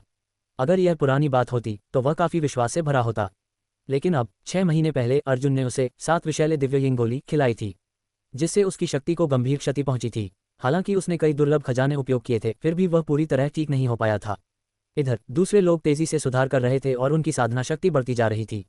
लेकिन शौर्य चौहान अब भी अपनी पुरानी ताकत वापस नहीं पा सका था। 6 महीनों में वह केवल 80% तक ही सुधर पाया था। आखिरकार मैंने लंबे समय तक पोषण लिया है। भले ही मैं अपने चरम स्तर पर न हूं, फिर भी मुझे दूसरों से कहीं अधिक मजबूत होना चाहिए। शौर्य चौहान ने गहरी सांस ली और क्रिस्टल स्तंभ के सामने बढ़ा। उसने अपनी 2 उंगलियों से अपनी हथेली पर एक गहरा चीरा लगाया और अपने खून से अपना नाम लिखना शुरू किया। उसके अक्षर शानदार थे और उनमें तलवार की आभा झलक रही थी। ऐसा लग रहा था मानो हर रेखा तलवार से तराशी गई हो। अपना नाम लिखे जाने के बाद शौर्य चौहान को असहजता महसूस हुई, लेकिन साथ ही उत्सुकता भी महसूस हुई। शौर्य चौहान शब्दों के पीछे प्रकाश धीरे धीरे एकत्रित होने लगा और एक धुंधले शब्द में परिवर्तित हो गया, जो कुछ इस प्रकार दिख रहा था। Grand master. शौर्य चौहान की भौहें तन गईं। वह न तो बहुत खुश था, न ही बहुत निराश। इसे सिर्फ तटस्थ ही माना जा सकता है। ग्रैंड मास्टर पहले वाली काली पोशाक वाली महिला से सिर्फ एक स्तर ऊपर था। इसे आश्चर्यजनक नहीं माना गया। कोई नहीं जानता था कि आत्मा, जो ग्रैंड मास्टर से एक रैंक ऊपर की उपाधि है, ग्रैंड मास्टर से कितना अंतर था। शायद अंतर बहुत बड़ा था, जिसके परिणामस्वरूप कोई भी साधक ग्रैंड मास्टर से आगे नहीं बढ़ पाया। आखिरकार रैंक तो केवल 6 ही थी। अगर हर रैंक में बहुत ज़्यादा अंतर होता तो दो लोगों की प्रतिभा में काफ़ी अंतर होने पर भी उन्हें एक ही रैंक दी जा सकती थी। अगर यह उस बच्चे की वजह से नहीं होता तो मैं आत्मा तक पहुंच सकता था, शौर्य चौहान ने घृणा से सोचा। इस समय ग्रैंडमास्टर शब्द स्पष्ट होने लगा था। इसने पहले ही शौर्य चौहान की प्रतिभा को निर्धारित कर दिया था, लेकिन इस समय शौर्य चौहान का दिल धड़क उठा और उसका शरीर एकदम से जम गया। शौर्य चौहान के चेहरे पर हल्की काली गैस दिखाई दी। ये काली गैस एक छोटे से विषैले सांप की तरह लग रही थी। ये शौर्य चौहान के चेहरे पर दिखाई दी और फिर बहुत जल्दी गायब हो गई और फिर से शौर्य चौहान की त्वचा के नीचे छिप गई। शौर्य चौहान को काले छोटे सांप के अचानक प्रकट होने का पता नहीं चला। अन्य लोगों ने भी इसे नहीं देखा क्योंकि उनके पास इसे देखने की क्षमता नहीं थी। केवल अर्जुन ही अपनी ऊर्जा से उसे देख सकता था। ये बुरी शक्ति है। अर्जुन थोड़ा स्तब्ध था और उसने अजीब भाव से अपनी ठोड़ी को रगड़ा। आधे साल पहले अर्जुन ने महान महारानी के अवशेष के भीतर बुरी ऊर्जा को देखा था। उसने उस ऊर्जा को नियंत्रित करने के लिए बैंगनी क्रिस्टल का इस्तेमाल किया था और उसे शौर्य चौहान के शरीर में भेजा था। अर्जुन को भी नहीं पता था कि यह मनुष्यों के जीवनकाल को कम करने के अलावा और किस तरह का नुकसान पहुंचाएगा। वैसे भी परीक्षण का विषय शौर्य चौहान था, इसलिए अर्जुन बुरी ऊर्जा को मुक्त होते देखकर बहुत खुश था। इस महान महारानी रहस्यमय क्षेत्र में जब अर्जुन ने शौर्य चौहान को फिर से देखा तो सने शौर्य चौहान में एक अतिरिक्त बैंगनी राक्षसी आभा महसूस की थी। ऐसा लग रहा था जैसे उसने कुछ राक्षसी शक्तियों का अभ्यास किया हो। यह आभा संभवतः शौर्य चौहान पर अर्जुन द्वारा किए गए अत्याचार के कारण थी, जिसके परिणामस्वरूप एक बड़ा मानसिक परिवर्तन हुआ। हालांकि ये बुरी ऊर्जा के कारण भी हो सकता है। अब जब शौर्य चौहान अपनी प्रतिभा का परीक्षण कर रहा था, अर्जुन ने देखा कि बुरी ऊर्जा एक बार फिर प्रकट हुई। अपनी ऊर्जा दृष्टि को खोलते ही वह छोटे काले सांप को देख सकता था, जिसे कोई और नहीं देख सकता था, जो एक आध्यात्मिक प्राणी की तरह शौर्य चौहान के शरीर के भीतर तैर रहा था। ये शौर्य चौहान के मस्तिष्क में घुस गया, उसकी रीढ़ की हड्डी से होते हुए उसके डेंटियन में घुस गया। जैसे ही यह उसके डेंटियन के चारों ओर चक्कर लगाता, ये शौर्य चौहान की जीवन शक्ति का एक हिस्सा अदृश्य रूप से छीन लेता। अर्जुन को लगा कि छोटा काला सांप आधे साल पहले की तुलना में बहुत ज्यादा ताकतवर हो गया है। हालांकि अभी भी उसमें चेतना विकसित होना बाकी है। उसकी ऊर्जा की खपत और विकास सब उसकी स्वाभाविक प्रवृत्ति के अनुसार हो रहा था। इस स्थिति में अर्जुन अभी भी बैंगनी क्रिस्टल का उपयोग करके इसे नियंत्रित कर सकता था और इसे शौर्य चौहान के शरीर से निकाल सकता था। लेकिन निश्चित रूप से अर्जुन ऐसा बिल्कुल नहीं करेगा। जैसे ही वह छोटा काला सांप बिना किसी के ध्यान में आए प्रकट हुआ, क्रिस्टल स्तंभ पर लिखे शब्द में असाधारण परिवर्तन आ गया। जो कुछ लगभग ग्रैंड मास्टर के रूप में बन चुका था, वह एक बार फिर धुंधला हो गया। स्ट्रोक टैडपोल की तरह बिखर गए। ओह! शौर्य चौहान असहाय होकर देखता रह गया। बिखरी हुई रोशनी एक बार फिर से इकट्ठा हो गई, लेकिन इस बार शब्द अब वही नहीं था। शब्द था नाइट। शौर्य चौहान दंग रह गया। उसे विश्वास ही नहीं हो रहा था कि वह क्या देख रहा है। शब्द स्पष्ट हो गया। ये बहुत स्पष्ट था कि यह नाइट था। ये ग्रैंड मास्टर से नाइट तक चला गया। क्या शौर्य चौहान को क्षण भर के लिए ऐसा महसूस हुआ जैसे उस पर बिजली गिर गई हो, क्योंकि वह क्रिस्टल स्तंभ के सामने पूरी तरह से जम गया था। नाइट, मेरी प्रतिभा तो बस सबसे निम्नतम नाइट है। शौर्य चौहान इस सच्चाई को स्वीकार नहीं कर सका। उसका सारा खून तेजी से बहकर उसके चेहरे की ओर बहने लगा। मैं सिर्फ नाइट कैसे हो सकता हूँ? जरूर कोई गलती होगी। ये स्पष्ट रूप से पहले ग्रैंड मास्टर शब्द का गठन करता है, इसे क्यों बदला गया? शौर्य चौहान का खून खौल उठा। वह अपनी तलवार निकालकर क्रिस्टल स्तंभ पर वार करना चाहता था। बेशक उनमें ऐसा करने की हिम्मत नहीं थी। शौर्य चौहान भी एक नाइट है। वह बस अगले रैंक में प्रवेश करने से चूक गया। इस क्रिस्टल स्तंभ के मानक बहुत ऊंचे हैं। लोगों में मिश्रित भावनाएं थी, इसलिए उन्होंने चर्चा की। उनमें से कई लोग खुश थे। अगर रतनगढ़ दुनिया के शीर्ष प्रतिभाशाली लोगों में से एक शौर्य चौहान उनसे ज्यादा शक्तिशाली नहीं था, तो उनके पास दुखी होने की कोई बात नहीं थी। अद्भुत, अद्भुत! इस समय सांवला युवक अचानक भीड़ में उछल पड़ा। ये युवा मास्टर शौर्य चौहान निश्चित रूप से अलग है। वह लगभग ग्रैंड मास्टर तक पहुंच गया था। तालियां, तालियां! जब वह सांवला युवक बोल रहा था तो उसने खुशी से ताली बजाई। हालांकि शौर्य चौहान के कानों में ये तालियां सिर्फ उपहास की तरह लग रही थीं। बच्चे, तुम मौत को दावत दे रहे हो। शौर्य चौहान की आंखें लाल हो गईं जब उसने ताली बजा रहे उस काले चमड़े वाले बच्चे को घूर कर देखा। अगर महान महारानी रहस्यमय क्षेत्र के नियम उसे प्रतिबंधित नहीं करते, तो वह वास्तव में ऐसे मूर्ख का सिर काट देना चाहता था। वह सांवला युवक डर के मारे उछल पड़ा और अब ताली बजाने की हिम्मत नहीं कर पाया। उसके कुछ हद तक मूर्खतापूर्ण रूप को देखकर कई लोग हंसने लगे। बेशक वे वास्तव में उस काले युवक पर नहीं, बल्कि शौर्य चौहान पर हंस रहे थे। शौर्य चौहान ने ठंडी सांस ली। जैसे ही वह क्रिस्टल स्तंभ से बाहर निकला, उसने अर्जुन को ठंडे इरादे से गहराई से देखा। स्पष्ट रूप से शौर्य चौहान ने अर्जुन द्वारा खिलाई गई 7 जहरीली दिव्य गोलियों पर मूल्यांकन परिणामों में अपनी विफलता को दोषी ठहराया। हालांकि 7 जहरीली दिव्य गोली का इतना मजबूत प्रभाव कैसे हो सकता है? अर्जुन ने ठहाका लगाया। उसने कभी नहीं सोचा था कि बुरी ऊर्जा इतनी शक्तिशाली होगी। इसने अर्जुन को राक्षसों के बारे में कुछ पौराणिक उपन्यासों की याद दिला दी, जो किसी व्यक्ति के शरीर पर परजीवी की तरह चिपक जाते थे, उनका खून और आत्मा चूस लेते थे। ये छोटा काला सांप एक सामान्य राक्षस से भी अधिक भयानक था। यह मेजबान की जीवन शक्ति और युआन क्यूई को मेजबान की जानकारी के बिना खा सकता था। इसने शौर्य चौहान की प्रतिभा को भी बलपूर्वक कम कर दिया था। उस महान महारानी अवशेष में क्या था? क्या ये हो सकता है कि अवशेष में इस्तेमाल की गई सबसे महत्वपूर्ण सामग्रियों में से एक चौहान परिवार के कबीले द्वारा महान महारानी रहस्यमय क्षेत्र के अंदर प्राप्त की गई थी? अन्यथा यह इतना अजीब कैसे हो सकता है? उजाड़ स्वर्ग के मास्टर के नोट से, जो केवल महान महारानी की समाप्त हो चुकी मेरिडियन को ठीक करना चाहते थे, प्राचीन महान महारानी ने अवशेष का सेवन नहीं किया था। फिर प्राचीन काल से लेकर अब तक महान महारानी के अवशेष का सेवन करने वाले एकमात्र लोग शौर्य चौहान और अर्जुन थे। बेशक अर्जुन ने महान महारानी अवशेष का सार अवशोषित कर लिया था, जबकि शौर्य चौहान को इसके बुरे पक्ष को सहन करना पड़ा। जब अर्जुन ने साहसिक कार्य किया तो अन्य लोग ढाल बन गए। यह अर्जुन का सिद्धांत था। ये बेशर्मी थी लेकिन बहुत उपयोगी थी। इससे भी ज्यादा खुशी तब होती थी जब ढाल के रूप में इस्तेमाल किया जाने वाला व्यक्ति बहुत अच्छा इंसान न हो। अर्जुन की नज़रें शौर्य चौहान पर टिकी हुई थी जब वह अपने स्थान पर वापस गया। शुरू से ही अर्जुन का ध्यान शौर्य चौहान के शरीर में मौजूद काली ऊर्जा पर था। अर्जुन को शक था कि समय के साथ यह ऊर्जा और भी शक्तिशाली हो जाएगी। शायद ये धीरे धीरे विकसित होकर संवेदनशीलता प्राप्त कर ले और फिर एक सजीव प्राणी बन जाए। और जब ये काफ़ी ताकतवर हो जाएगी तो ये खुद शौर्य चौहान को निगल सकती है। ये सुनने में अविश्वसनीय लग सकता था, लेकिन यह असंभव नहीं था। अगर यह ऊर्जा शौर्य चौहान को निगल जाती तो फिर यह क्या बनती? क्या यह अन्य लोगों के शरीर में प्रवेश कर उनकी जीवन शक्ति को भी निगलने लगती? अगर ये लगातार बढ़ती रही तो ये कितनी ताकतवर हो सकती है? क्या यह एक दिन महान सम्राट के लिए भी खतरा बन सकती है? अगर यह प्राचीन अवशेष से निकली कोई बुरी ऊर्जा थी तो यह कोई आश्चर्य की बात नहीं थी। छवि छोटे से शुरू होकर बड़ा बन सकता है। उदाहरण के लिए अर्जुन भी एक साधारण इंसान था, लेकिन एक दिन वह महान सम्राट से भी अधिक शक्तिशाली बन सकता था। ये सोचकर अर्जुन ने बैंगनी क्रिस्टल का उपयोग किया और अपनी आध्यात्मिक ऊर्जा को शौर्य चौहान के शरीर में प्रवाहित कर दिया। अर्जुन का लक्ष्य वही बुरी ऊर्जा थी। अचानक बैंगनी क्रिस्टल की शक्ति से घिरी हुई बुरी ऊर्जा को जैसे कट लग गया। वह शौर्य चौहान के डेंटियन में इधर उधर भागने लगी और फिर बिना किसी बाधा के उसकी मांसपेशियों और अंगों में समा गई। ये बुरी ऊर्जा बैंगनी क्रिस्टल के प्रति बेहद संवेदनशील थी। वह पूरी तरह सतर्क थी, लेकिन बैंगनी क्रिस्टल की शक्ति को सहन करने में असमर्थ थी। थोड़ी देर संघर्ष करने के बाद वह धीरे धीरे हार मानने लगी। हालांकि इस ऊर्जा की हलचल के कारण शौर्य चौहान को हल्की बेचैनी महसूस हुई, लेकिन उसने इसे गंभीरता से नहीं लिया। परंतु अर्जुन का लगातार उसे घूरना उसे बेहद चिढ़ा रहा था। उसे ऐसा लग रहा था जैसे अर्जुन उसका मजाक उड़ा रहा है। छोटे कमीने, जो कुछ तूने मेरे साथ किया है, मैं तुझे 100 गुना ज्यादा तकलीफ दूंगा।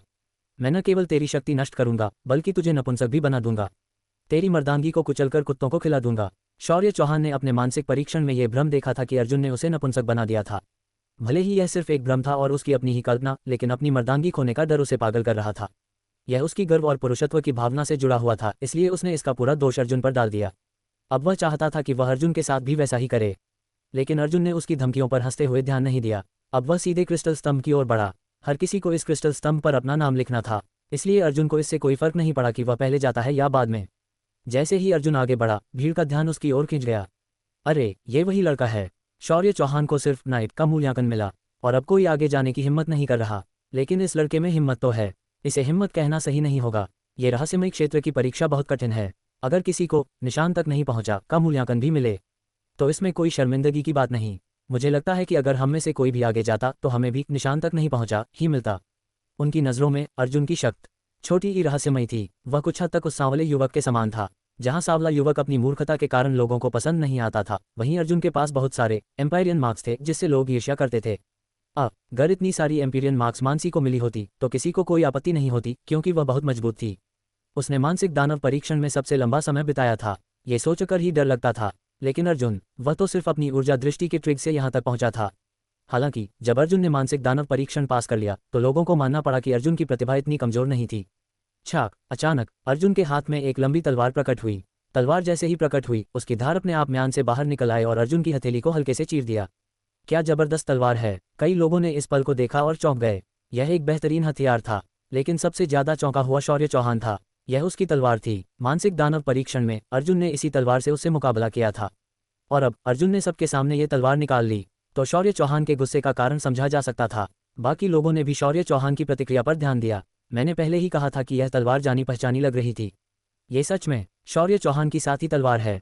संकेत बैनर्जी ने मन ही मन ठहाका लगाया। शौर्य चौहान की हालत बहुत दयनीय है। पहले उसने राठौर परिवार में खुद को शर्मिंदा किया और अब उसने अपनी साथी तलवार भी खो दी। लोग आपस में चुपचाप बातें करने लगे। इसी बीच अर्जुन ने क्रिस्टल स्तंभ पर अपना नाम लिखा। पहले अर्जुन की लिखावट न अच्छी थी न बुरी, वह बस साधारण थी, लेकिन विभिन्न आयामों से गुजरने और तलवार व सेबर कब्र में ध्यान लगाने के बाद उसकी लिखावट में एक अलौकिक प्रभाव आ गया था। हर अक्षर में तलवार की धार या सेबर की छाया का एहसास था। इसमें एक दबदबा था। जैसे ही रोशनी जमा हुई, अर्जुन के नाम के पीछे प्रकाश बिंदु बनने लगे। वह इस परिणाम को देखने के लिए उत्सुक था। वह जानता था कि महान महारानी रहस्यमय क्षेत्र बैंगनी क्रिस्टल की मौजूदगी का पता नहीं लगा सकता था, इसलिए यह उसकी मौजूदा ताकत और प्रतिभा को ही परख रहा था। हालांकि अर्जुन की मौजूदा शक्ति का बड़ा हिस्सा बैंगनी क्रिस्टल से आता था। अब प्रकाश बिंदु धीरे धीरे एक शब्द बना रहे थे। तेज नजर वाले लोगों ने पहचान लिया ये शब्द नाइट है। लोग आश्चर्य में पड़ गए।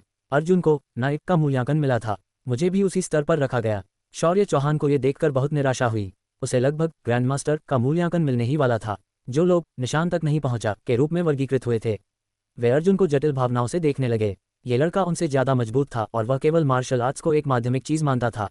उसका मुख्य पेशा एक उजाड़ स्वर्ग मास्टर था और कहा जाता था कि उसकी प्रतिभा इस कला में अतुलनीय थी। अब उनके पास अर्जुन की पृष्ठभूमि का मजाक उड़ाने का कोई कारण नहीं बचा था। तो यह नाइट है। अर्जुन ज्यादा निराश नहीं हुआ। वह जानता था कि छोटी ही उसने देर से शुरुआत की थी और वह क्लाउड वाइल्डनेस से आया था।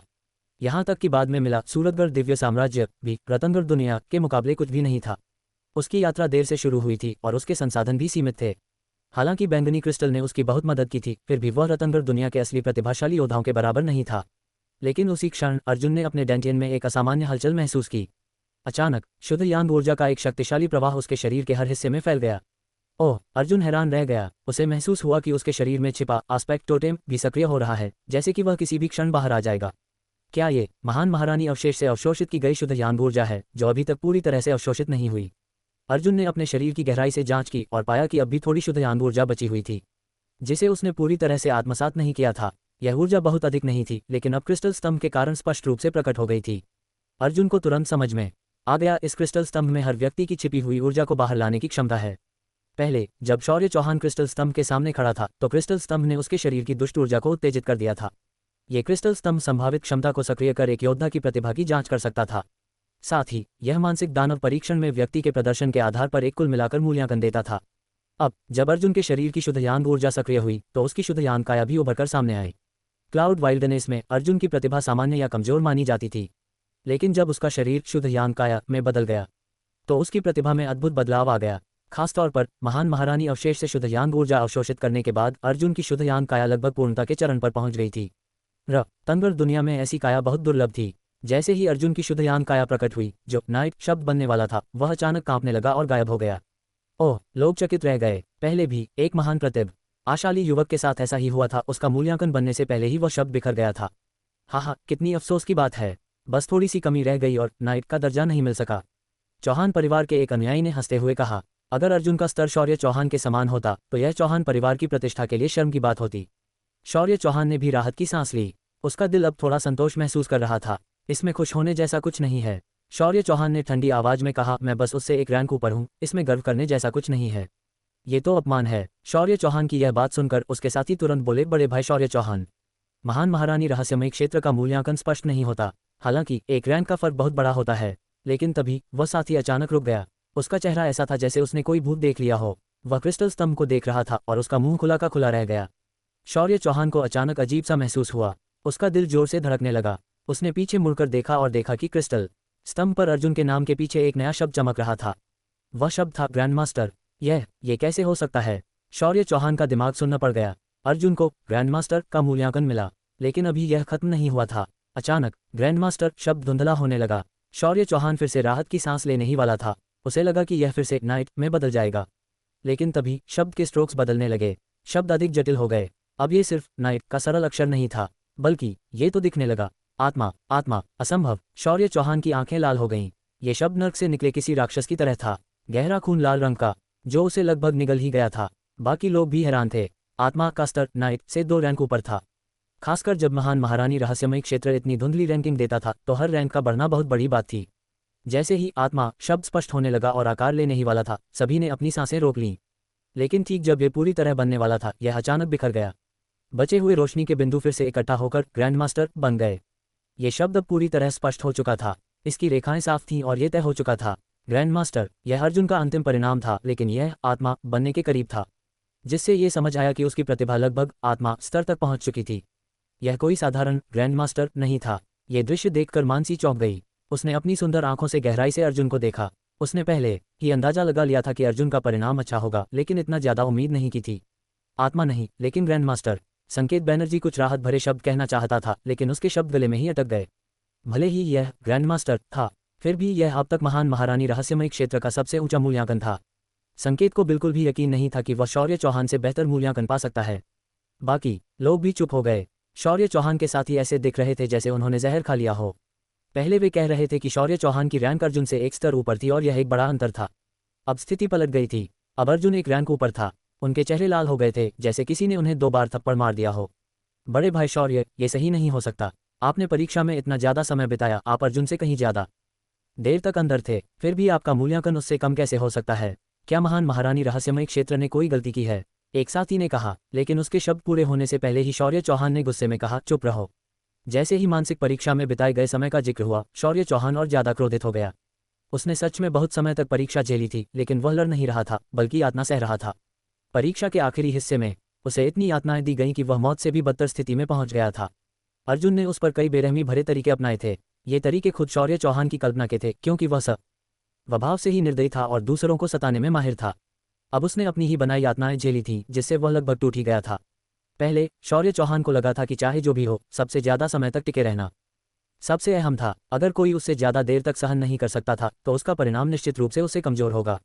लेकिन अब यह विचार बेकार साबित हो रहा था। शौर्य चौहान इतना मूर्ख नहीं था कि महान महारानी रहस्यमय क्षेत्र पर सवाल उठाए। उसे खुद समझ नहीं आ रहा था कि अर्जुन ने ग्रैंड मास्टर रैंक कैसे हासिल की। ग्रैंड मास्टर रैंक, अर्जुन ने अपनी ठुड्डी सहलाई। वह खुद भी थोड़ा हैरान था। शायद यह उसके शुद्ध यांग शरीर की वजह से था। ये सोचते ही अर्जुन ने शौर्य चौहान की ओर देखा और उसके होठों पर हल्की मुस्कान उभर आई। उसका शुद्ध यांग शरीर पूरी तरह से शौर्य चौहान की वजह से था। अगर शौर्य चौहान ने महान महारानी का अवशेष हासिल करने में इतनी मेहनत नहीं की होती तो अर्जुन का शुद्ध यांग शरीर इतना परिपूर्ण नहीं होता। अगर इस समय शौर्य चौहान को पता चल जाता कि अर्जुन के दिमाग में क्या चल रहा है तो शायद वह 3 कटी खून उगल देता। इस समय मानसी धीरे धीरे अर्जुन की ओर चली आई। उसने अपनी सुंदर आंखें झपकाईं और गहरी नजरों से अर्जुन को देखा। उसने धीमी आवाज में कहा, तुम हमेशा मुझे हैरान कर देते हो। हर बार जब मैं तुम्हें लंबे समय बाद देखती हूँ तो ऐसा लगता है जैसे तुम पूरी तरह बदल गए हो। ये जैसे तुमने खुद को नया रूप दे दिया हो। क्लाउड वाइल्डनेस में अलग होने के बाद मानसी को लगा कि उसने अर्जुन की ताकत को समझ लिया था। लेकिन 2 साल बाद जब वह रतनगढ़ दुनिया में उससे फिर मिली तो उसने देखा कि अर्जुन एक उजाड़ स्वर्ग मास्टर बन चुका था और उसकी उजाड़ स्वर्ग तकनीक की प्रतिभा उससे भी बेहतर थी। इसके बाद अर्जुन ने आधे साल तक एकांत साधना की और फिर महान महारानी रहस्यमय क्षेत्र की परीक्षा में इतने अद्भुत परिणाम हासिल किए। अगर यह इसी तरह चलता रहा तो अगले 8-10 सालों में अर्जुन क्या हासिल कर सकता है, ये सोचना भी असंभव था। अर्जुन ने हल्की मुस्कान के साथ कहा, मिस मानसी को लगता है कि मैं बदल गया हूँ, लेकिन जब मैं मिस मानसी को देखता हूँ तो मैं कभी भी आपको पूरी तरह समझ नहीं पाया। मुझे आपकी शक्ति का कोई अंदाजा नहीं है। अर्जुन ने खुद को थोड़ा कम आंकते हुए कहा, लेकिन मानसी ने सिर हिलाया, अगर यह इसी तरह चलता रहा तो कुछ सालों में तुम मुझे पकड़ लोगे। ये कहते हुए मानसी ने धीरे धीरे अपनी तलवार निकाली और कहा, चूंकि तुम कहते हो कि तुम मुझे नहीं समझ सकते तो आओ मैं तुम्हें परखने देती हूँ। मानसी के ये कहते ही सभी के दिलों की धड़कन तेज हो गई। अब उसकी बारी थी। शौर्य चौहान का चेहरा बिगड़ गया। शौर्य चौहान और बाकी लोग भी घबरा गए। मानसी की प्रतिभा को देखते हुए कोई नहीं जानता था कि उसे कौन सा रैंक मिलेगा। मानसी ने अपनी तलवार अपनी सफ़ेद उंगलियों पर चलाई जिससे खून निकल आया। फिर उसने अपनी उंगली को हल्के से झटका और वह खून की बूंद जैसे किसी आध्यात्मिक शक्ति से भरी हुई थी जो क्रिस्टल स्तंभ पर गिरी और उसका नाम बना दिया। उसके नाम के अक्षर वैसे ही नाजुक, सुंदर और आकर्षक थे जैसे वह खुद थी। नाम लिखने के तुरंत बाद रोशनी इकट्ठा होने लगी। इस बार उपाधि बहुत तेजी से बनने लगी। सभी को पता था कि मानसी की प्रतिभा बहुत ऊंची थी, इसलिए उसकी उपाधि कोई साधारण नहीं होगी। लेकिन ये क्या होगी, किसी को नहीं पता था। अर्जुन ने एक तरफ से ये सब देखा। वह देख सकता था कि मानसी शांत थी। ऐसा नहीं लग रहा था कि वह परिणाम को लेकर चिंतित थी, नहीं वह खुश या दुखी लग रही थी। उसकी शांति और गरिमा ही उसे सबसे अलग बनाती थी। उसकी प्रतिभा की तो बात ही छोड़ दो। शब्द तेजी से आकार लेने लगे। चूंकि मानसी के शरीर में कोई छिपी हुई ऊर्जा नहीं थी, इसलिए उसका परिणाम शौर्य चौहान या अर्जुन की तरह बीच में नहीं बदला। ये सीधा सामने आया। और शनि की किरणें एक जटिल आकार में ढलने लगी और फिर वह शब्द साफ हो गया, आत्मा। लोगों ने अपनी सांसें रोक ली और अपनी आंखें चौड़ी कर लीं। वह सच में आत्मा स्तर की है, ग्रैंड मास्टर से भी एक रैंक ऊपर। लोगों के गले सूख गए। यह अविश्वसनीय था। अर्जुन का परिणाम पहले ही हैरान कर देने वाला था, लेकिन मानसी ने उसे भी पीछे छोड़ दिया। ये कैसे हो सकता था? ये तो हद से ज्यादा था। लोग खुद को बहुत छोटा महसूस कर रहे थे। उनमें से कई तो नाइट रैंक तक भी नहीं पहुंचे थे। लेकिन ये फर्क इतना बड़ा क्यों था? वह सभी रतनगढ़ दुनिया के प्रथम श्रेणी के प्रतिभाशाली लोग थे, फिर भी उनके बीच इतना बड़ा अंतर था। इसके अलावा सभी को पता था कि मानसी के जन्म से ही उसकी मेरेडियंस टूटी हुई थी। अगर इस हालत में ही वह इतनी ताकतवर थी तो अगर उसकी मेरेडियंस जुड़ जाएं तो वह कितनी आगे जा सकती थी। कुछ भी उसे प्राचीन महान महारानी जित ना भयानक अस्तित्व बनने से नहीं रोक सकता था। वे लोग तो सिर्फ महान महारानी रहस्यमय क्षेत्र को खोजने आए थे और उनकी शक्ति इतनी कम थी कि वे इसे पूरी तरह नहीं समझ सकते थे। लेकिन मानसी शायद खुद एक दिन ऐसा ही रहस्यमय क्षेत्र बना सकती थी। यह अंतर इतना बड़ा था कि इसे शब्दों में बताना मुश्किल था। अर्जुन ने ये नतीजा देखा तो वह भी चौंक गया। उसने मन से कहा, बधाई हो मिस मानसी। प्राचीन महान महारानी के मानकों से भी देखा जाए तो आपकी प्रतिभा कुछ अलग ही है। मैं तो सोच रहा था कि महान महारानी रहस्यमय क्षेत्र में आपकी टूटी हुई मेरेडियंस का इलाज ढूंढूंगा, लेकिन अब लगता है कि आप खुद ही काफ़ी हैं। मानसी ने धीरे से सिर हिलाया और कहा, अर्जुन, तुम्हें नहीं पता कि मैंने मानसिक परीक्षा में क्या अनुभव किया। मैंने शायद किसी चाल का उपयोग किया होगा इस मूल्यांकन को पाने के लिए। असल में मेरी वर्तमान प्रतिभा अभी भी बहुत कम है। तुम्हें पता है, इस क्रिस्टल स्तंभ में कुल 6 रैंकिंग होती हैं और अभी मैं सिर्फ तीसरी सबसे निचली रैंक पर हूँ। इसके ऊपर ऋषि, शूर और पवित्र देवता रैंक भी हैं। वे अस्तित्व व मेरी कल्पना से भी परे हैं। प्राचीन महान महारानी की विरासत शायद किसी तीसरी सबसे निचली रैंक वाले को नहीं दी जाएगी। इतना पाने वाला शायद उत्तराधिकारी नहीं बन सकता।